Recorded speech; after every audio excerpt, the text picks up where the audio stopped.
Hello students. तो भाई कैसे हैं आप लोग? होप सभी अच्छे होंगे। तो काफ़ी सारे स्टूडेंट्स जो हैं वो एडमिशन्स तो ले रहे हैं बीएड में, लेकिन वो चाह रहे हैं कि यार पहले मुझे ये पता लग जाए कि क्या हम लोग इसके अंदर सब्जेक्ट्स पढ़ने वाले हैं बीएड के अंदर। तो आज हम इस वीडियो के अंदर फर्स्ट ईयर के सब्जेक्ट्स कवर करने की कोशिश करेंगे और साथ में ये भी बताएंगे कि कौन कौन से सब्जेक्ट्स में यहाँ पे बीएड अवेलेबल होती है जिसको आप यूज़ कर सकते हैं अपने फ्यूचर के लिए।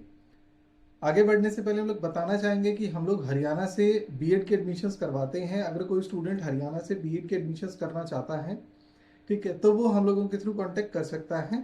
हम लोग उसकी पूरी हेल्प करेंगे। तो बिना किसी देरी के स्टार्ट करते हैं आज का वीडियो और देखते हैं क्या क्या सब्जेक्ट्स हमारे को बीएड के अंदर पढ़ने पड़ते हैं जब हम हरियाणा से एडमिशन लेते हैं तब। तो भाई ये हम लोगों का जो 2015-17 में जब फर्स्ट टाइम 2 साल का प्रोग्राम हुआ था बीएड का, तब ये हम लोगों को शेड्यूल मिला था, ये पूरा प्रोग्राम मिला था कि पूरी बीएड को 2 पार्ट्स में डिवाइड किया गया था, फर्स्ट ईयर में और सेकेंड ईयर में। अब फर्स्ट ईयर में हमें कौन कौन से सब्जेक्ट्स पढ़ने हैं वो एक बार देख लेते हैं और क्या उनका स्ट्रक्चर रहता है वो देख लेते हैं। तो सबसे पहले बात करते हैं स्ट्रक्चर की। तो स्ट्रक्चर में यहाँ पे 80 मार्क्स का आपका थ्योरी का एग्जाम रहता है और 20 मार्क्स आपके इंटरनल एग्जाम्स इसके लिए रहते हैं, असाइनमेंट्स के लिए। तो एक्सटर्नल में जो है 80 मार्क्स में से आपको 32 नंबर लाने, यानी कि 40% नंबर होने आपके कंपलसरी हैं। अगर आपके 40% नंबर हैं तो आपकी जो बीएड का एग्जाम है उसको क्लियर माना जाएगा। जो इंटरनल असेसमेंट है, जनरली कॉलेजेस जो हैं इसके अंदर आपको 80% 90% नंबर लगा देता है, तो उसकी हमें कोई टेंशन नहीं है। तो देखिए, सबसे पहले इसके अंदर 3 कॉमन एग्जाम्स होते हैं जो आपको पढ़ने पड़ते हैं। चाइल्डहुड एंड ग्रोइंग अप है, कंटेम्प्रेरी इंडियन एजुकेशन है और लर्निंग एंड टीचिंग है। ये 3 सब्जेक्ट आपके कॉमन रहने वाले हैं। चाहे आप आर्ट्स के स्टूडेंट हैं, चाहे आप कॉमर्स के हैं, चाहे आप साइंस के हैं, चाहे आप बीटेक के हैं, आप एमबीबीएस हैं, पीएचडी आपने कुछ भी किया है, ये 3 सब्जेक्ट्स जो हैं ये आपके कॉमन रहेंगे, ये सभी स्टूडेंट्स के लिए रहेंगे। अब इसके बाद आती हैं 2 सब्जेक्ट और आपको जो चूज करने होते हैं। ठीक है, अब इसके अंदर क्या है कि ये आप डिपेंड करता है आपके टीचिंग सब्जेक्ट्स के। टीचिंग सब्जेक्ट्स जो हैं ये डिपेंड करेंगे आपकी ग्रेजुएशन या पोस्ट ग्रेजुएशन के ऊपर, जिसके बेसिस पे आपने एडमिशन लिया है। जैसे अगर आपने आर्ट्स का से किया हुआ है, एमए या बीए किया हुआ है, तो आपको आर्ट्स के सब्जेक्ट लेने होंगे। अगर आपने कॉमर्स किया है तो कॉमर्स के सब्जेक्ट है, साइंस किया है तो साइंस के सब्जेक्ट्स आपको लेने होंगे। उसके हिसाब से आपके कॉम्बिनेशंस बनेंगे। और आप इस चीज़ का ध्यान रखें कि अगर आप ग्रेजुएशन के बेसिस पे कर रहे हैं तो जो कंटिन्यू 3 साल आपने सब्जेक्ट्स पढ़े हैं, आप उसी सब्जेक्ट को अपना टीचिंग सब्जेक्ट बनाएं। ये ना हो कि जी फर्स्ट ईयर में मैंने मैथमेटिक्स पढ़ा था, सेकंड थर्ड में नहीं पढ़ा तो मैं मैथ्स ले लूँ, वो कॉम्बिनेशन गड़बड़ हो जाएगा। देखिए, यूनिवर्सिटी को कोई फर्क नहीं पड़ता, यूनिवर्सिटी आपको सब्जेक्ट दे देगी जो आप उसको भर के देंगे। लेकिन जब आप आगे जॉब के लिए क्वालिफाई करेंगे तो जॉब के लिए आपके ये सब्जेक्ट्स चेक किए जाएंगे कि आपने जिन सब्जेक्ट्स के अंदर अपना ग्रेजुएशन या पोस्ट ग्रेजुएशन किया है वही सेम सब्जेक्ट्स आपने बीएड में पढ़े हैं या नहीं पढ़े हैं। अगर वो टीचिंग सब्जेक्ट में मैच नहीं होंगे तो आपकी बीएड जो है वो 0 हो जाएगी। ठीक है, क्या क्या सब्जेक्ट्स हैं वो भी देखते हैं। उससे पहले यहाँ पे 4 आपको जो है प्रैक्टिकल्स मिलते हैं इसके अंदर।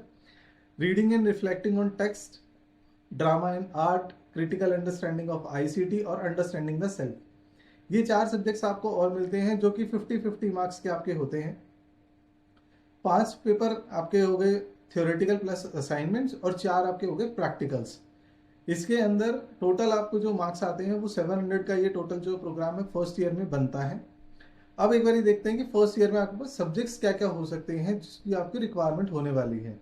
तो ये आपके टीचिंग सब्जेक्ट्स होंगे जिसके अंदर आप चूज करेंगे कोई भी 2 सब्जेक्ट, और इसको डिवाइड किया गया है 4 ग्रुप्स के अंदर। मीन्स कि आप किसी भी ग्रुप में से कोई भी एक सब्जेक्ट या 2 सब्जेक्ट आप चूज कर सकते हैं। लेकिन उसमें कॉम्बिनेशंस क्या होंगे, जैसे फर्स्ट जो ग्रुप रहेगा इसमें से आप एक ही लैंग्वेज चूज कर सकते हैं, एक आपको टीचिंग सब्जेक्ट लेना पड़ेगा। ठीक है, तो जैसे आप हिंदी, इंग्लिश, संस्कृत और उर्दू, ये 4 आपको लैंग्वेजेस मिलती हैं। इनमें से कोई भी आप एक लैंग्वेज जो है वो चूज कर सकते हैं। फिर आपको मिलता है मैथमेटिक्स और होम साइंस। इसमें से भी अगर आप चाहें तो मैथमेटिक्स या होम साइंस में से कोई एक आप चूज कर सकते हैं। फिर आता है biological science, economics, computer science, music, fine arts, इसमें से आप कुछ चूज कर सकते हैं। और लास्ट ग्रुप डी में आपको मिलता है फिजिकल साइंस, सोशल साइंस और कॉमर्स। एक एक करके सबको समझने की कोशिश करते हैं। ठीक है, जैसे फर्स्ट तो ग्रुप हो गया हमारा लैंग्वेज का, दूसरा है इकोनॉमिक्स का। अगर आपने बीए मैथ्स किया है या एमए मैथ्स किया है, बीटेक आपने किया है, बीएससी मैथमेटिक्स आपने किया है, एमएससी मैथ्स किया है, तो वहां पर आपने कंटिन्यू 3 साल 4 साल अपना जो है मैथ्स का सब्जेक्ट कंप्लीट किया होगा, तो आप मैथमेटिक्स आराम से ले सकते हैं, कोई दिक्कत नहीं है। ऐसे ही होम साइंस, अगर आपने बीएससी होम साइंस या बीए होम साइंस या एमए एमएससी ऐसा कुछ किया है, तो आप होम साइंस के सब्जेक्ट ले सकते हैं। लेकिन आप ऐसा नहीं कर सकते कि आपने सिर्फ सिंपल बीए किया हुआ है और आप चाहें कि मैं होम साइंस के अंदर जो है अपना बीएड कंप्लीट कर लूँ, तो वो एलिजिबल नहीं होगा और ना ही वो आपको फ्यूचर में कोई फायदा देगा। नेक्स्ट आता है ग्रुप सी में से बायोलॉजिकल साइंस। तो बायोलॉजिकल साइंस उन स्टूडेंट्स के लिए है जिन लोगों ने अपना ग्रेजुएशन में या पोस्ट ग्रेजुएशन में मेडिकल सब्जेक्ट्स जो है वो पढ़े हुए हैं, जैसे जूलॉजी है, बॉटनी है, ठीक है, बायोलॉजिकल साइंस है, बायोटेक केमिस्ट्री है। अगर ये सब आपने पढ़ा है तो आप एलिजिबल है बायोलॉजिकल साइंस लेने के, और वही आपके रिलेवेंट बनता है, ठीक है। नेक्स्ट आता है इकोनॉमिक्स। इकोनॉमिक्स कोई भी बीकॉम का स्टूडेंट है वो इकोनॉमिक्स ले सकता है अगर उसने कंटिन्यू अपने 3 साल में पढ़ी है तो, या फिर अगर आपने बीए इकोनॉमिक्स किया हुआ है या एमए इकोनॉमिक्स किया हुआ है तो आप जो है इकोनॉमिक्स के सब्जेक्ट ले सकते हैं। लेकिन आपने मान लीजिए कि फर्स्ट ईयर में इकोनॉमिक्स पढ़ा और सेकंड थर्ड में नहीं पढ़ा, तो आपके लिए इकोनॉमिक्स जो है वो फायदेमंद नहीं रहेगा, ठीक है। ऐसे ही सेम कंप्यूटर साइंस है। अगर आपका ग्रेजुएशन में पोस्ट ग्रेजुएशन में बीसीए एमसीए बीटेक एमटेक आपने किया है तो आप जो है वो कंप्यूटर साइंस का सब्जेक्ट ले सकते हैं। ऐसे ही इसके बाद आता है आपका म्यूजिक का और फाइन आर्ट्स का। तो ये दोनों सब्जेक्ट भी आपके ग्रेजुएशन या पोस्ट ग्रेजुएशन में एज ए कोर सब्जेक्ट होने चाहिए, तभी आप म्यूजिक में या फाइन आर्ट्स के अंदर जो है वो अपना सब्जेक्ट चूज कर सकते हैं। दूसरा ग्रुप डी में जो आता है वो आता है फिजिकल साइंस। फिजिकल साइंस उन स्टूडेंट्स के लिए आता है जिन्होंने नॉन मेडिकल पढ़ा है, यानी कि जिन्होंने फिजिक्स केमिस्ट्री या मैथ्स से अपनी ग्रेजुएशन या पोस्ट ग्रेजुएशन कंप्लीट की हुई है, उनके लिए जो है वो फिजिकल साइंस जाता है, जो नॉन मेडिकल स्टूडेंट है उनके लिए। सोशल साइंस कोई भी आर्ट्स का बच्चा है जिसने जर्नल एमए बीए किया हुआ है वो सोशल साइंस ले सकता है। इसके लिए कोई कंपलसरी नहीं है, क्योंकि सोशल साइंस क्या है, जैसे बैचलर ऑफ आर्ट्स है या मास्टर ऑफ आर्ट्स है, तो उसके लिए सोशल साइंस जो है ये कॉमन सब्जेक्ट है। तो भले ही आपके पास कोई भी ऐसा ऑनर्स का पेपर ना हो और आपने सिंगल कोई सब्जेक्ट ना लिया हो और कॉमन आपने बीए में किया हुआ है, तो आप सोशल साइंस और एक लैंग्वेज लेकर कोई भी आप अपनी बीएड कर सकते हैं, वो आपके लिए अच्छा रहेगा।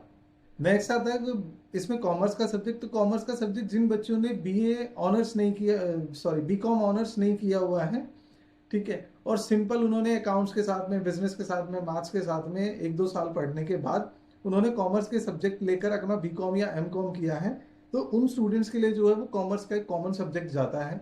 इसके साथ में भी आप एक लैंग्वेज लेकर जो है वो सिंपल आप कर सकते हैं।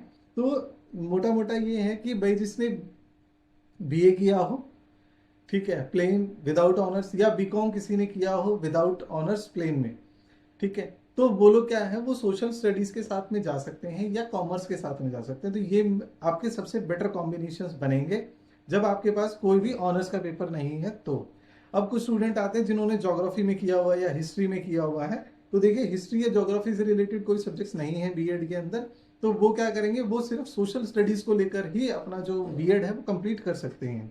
तो ये भी एक बेटर ऑप्शन आपके लिए हो सकता है। तो ये सारी चीजें आप समझकर तभी आप इसको इनरोल करें, अदरवाइज आंख बंद करके कोई भी सब्जेक्ट सिलेक्शन ना करें, नहीं तो आपकी पूरी की पूरी जो बीएड है 2 साल की, वो सब पैसा और टाइम मेहनत सब वेस्ट हो जाएगा। तो होप काफ़ी सारी चीज़ें आपको क्लियर हुई होंगी। अगर वीडियो अच्छी लगी हो तो लाइक करें, शेयर करें अपने दोस्तों के साथ जो इस साल बीएड के एडमिशन्स देख रहे हैं, स्पेशली हरियाणा से। तो ये जो सब्जेक्ट्स हैं ना, ये सभी के लिए सेम होंगे। ऐसा नहीं है कि भाई आप हरियाणा में कुछ और पढ़ रहे हैं या यूपी में कुछ और पढ़ेंगे, ऑलमोस्ट यही सब सेम सब्जेक्ट्स आपके रहने वाले हैं। तो आप सब्जेक्ट कॉम्बिनेशन जो करें वो अपनी ग्रेजुएशन और पोस्ट ग्रेजुएशन के बेसिस पर ही करें। तो आज की वीडियो में इतना ही, मिलते हैं जल्दी नेक्स्ट वीडियो में, तब तक के लिए थैंक यू।